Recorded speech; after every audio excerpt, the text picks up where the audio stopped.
À tous de DDO, attention pour le décompte final. Je suis à Kourou, en Guyane française, pour assister au lancement d'Ariane 64, la méga fusée européenne capable de propulser plus de 20 tonnes de fret dans l'espace. Top. Allumage ESR et décollage.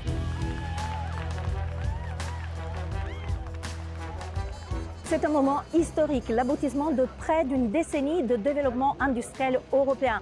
Nous allons voir pourquoi ce lancement va bien au-delà d'une simple mission. La trajectoire est nominale. Face à une concurrence accrue et à des enjeux politiques croissants, l'Europe peut-elle encore garantir sa place dans l'espace?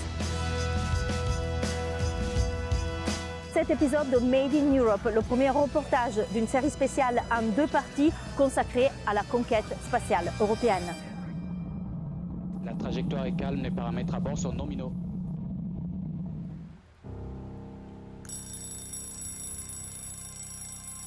La journée d'Ariane commence tôt. La nôtre aussi. Nous sommes une trentaine de journalistes internationaux, moi incluse, conviés à l'occasion de ce premier lancement d'Ariane 64. La plus puissante des fusées européennes. Nous arrivons à une centaine de mètres du pas de tir, peu après 3 heures du matin, pour assister au déplacement de la structure qui entoure la fusée. D'ici peu, la zone sera évacuée en préparation du lancement, un processus lent et délicat.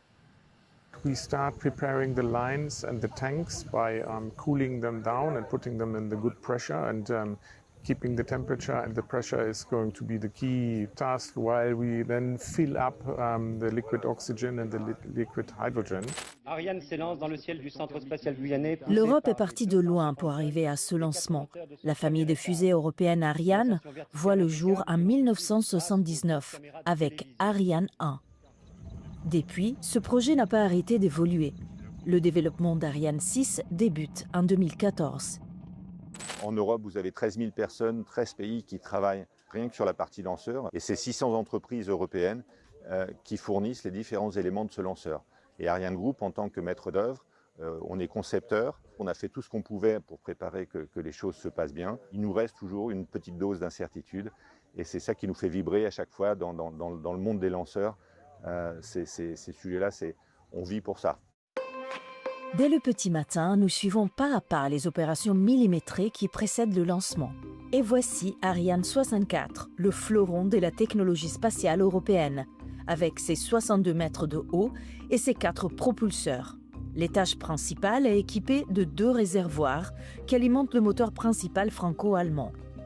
Le moteur du second étage peut s'éteindre et se rallumer plusieurs fois pour mettre les satellites sur leur orbite.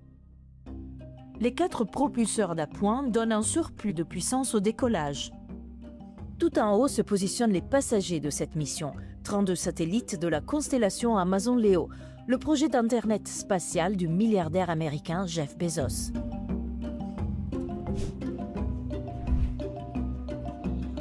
So this is an absolute milestone for us. Arianespace has been founded 45 years ago, and the vision of my predecessor was to take an institutional launcher, Ariane 1, and to bring it to the commercial market.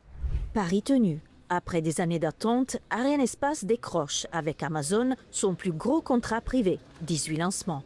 With a newer launch vehicle, boy, this is exciting. The most satellites to orbit that we've done yet. Le géant américain vise à mettre en orbite plus de 3000 satellites dans les prochaines années. Objectif, fournir une connexion Internet rapide aux zones mal desservies en concurrence avec Starlink d'Elon Musk. La course est lancée, mais ce partenariat suscite aussi des interrogations.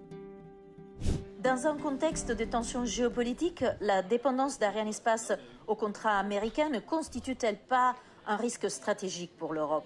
Moi, j'appelle pas ça une dépendance, j'appelle ça un partenariat réussi. Qu'une entreprise comme Amazon fasse appel à une entreprise comme Arianespace, au contraire, je le prends comme un gage de confiance qui est extraordinaire. Mais derrière ce contrat historique, une question demeure. Dans un marché spatial dominé par le volume et les coûts du géant privé américain SpaceX, l'Europe peut-elle réellement rivaliser? Pour les responsables européens, l'enjeu dépasse la seule compétition commerciale. Ariane 6 is actually the perfect launcher for Europe because the purpose of it is to guarantee our sovereign and independent access to space for our institutional missions. Ariane 6 est un symbole industriel et politique. Elle permet à l'Europe de décider quand et comment accéder à l'espace. Elle repose sur un modèle de coopération européenne, visible à chaque étape, de la fabrication des composants jusqu'à leur assemblage ici en Guyane. Même l'acheminement des différents éléments du lanceur depuis l'Europe a été pensé comme un projet à part entière. Le voilier futuriste Canopée peut transporter un lanceur complet en un seul voyage de 10 jours à travers l'océan. Nous sommes le seul et unique cargo à voile hybride dans le monde aujourd'hui, avec cette technologie qu'on arrive à baisser environ de 30 à 35% par an notre consommation en fait, de diesel et de limiter nos émissions de CO2 dans l'air. Les heures passent, l'effervescence monte. Je me dirige vers la station de Toucan pour assister au lancement, à 8 km seulement du pas de tir, le plus proche autorisé.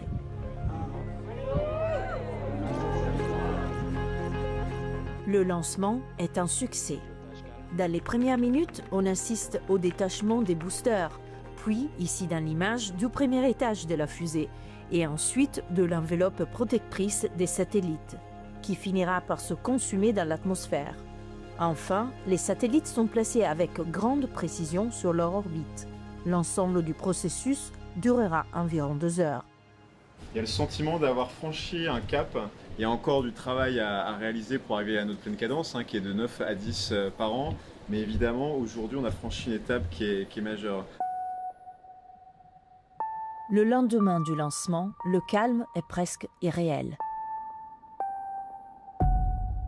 Mais derrière ce silence apparent, la machine est loin d'être à l'arrêt. On va avoir au cours de l'année l'introduction de légères évolutions pour augmenter la performance. Des boosters un peu plus gros, un moteur de l'étage supérieur qui va pousser un peu plus, 10% de plus. Un nouveau champ de mission pour Ariane 6 avec des missions beaucoup plus complexes d'in-orbit servicing qui permettront de faire du refueling, qui permettront d'aller chercher des débris, qui permettront de réparer des satellites en orbite. C'est un marché émergent et on pense qu'il y a un vrai avenir. Ici s'achève notre premier épisode de Made in Europe dédié à l'espace. Dans notre prochain reportage, nous serons de retour en France pour vous amener dans les coulisses de Maya Space, une start-up française qui développe un mini-lanceur réutilisable pour des petits satellites.